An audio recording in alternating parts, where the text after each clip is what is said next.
Hey guys, I have a '03 Neon SRT4 and I noticed some oil in my coolant, and uh, one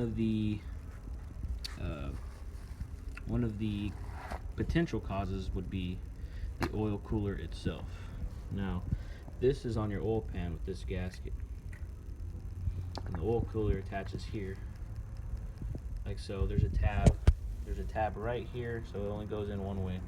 Well, anyway, what happens is you have coolant ports that tie into here, and if you disconnect the coolants and you loop them together to where now you're circulating coolant, so you're bypassing this, and you turn on the car and you notice oil dripping out of here, especially if it starts warming up and it gets hot, then you know that your coolant is mixing with your oil. And since oil runs at a higher pressure psi rating than coolant, it's more likely that for oil to leak into the coolant rather than coolant leaking into your oil, since there's higher psi here.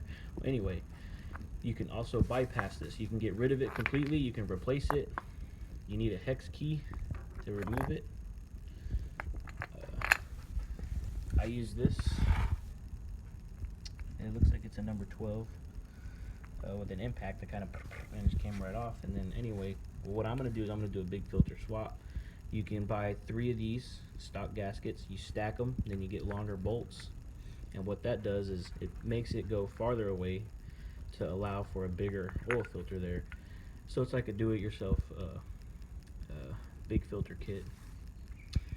So I'm going to get 3 gaskets, stack them, get longer bolts. I'm going to get a big filter, and that should be it.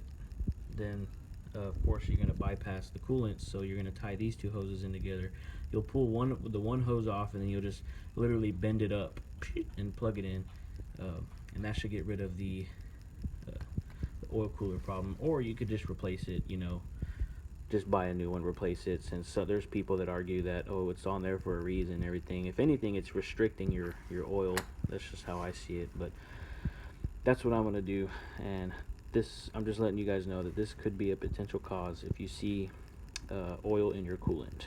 So alright guys, just a little bit of helpful information there, but we'll see you on the next one.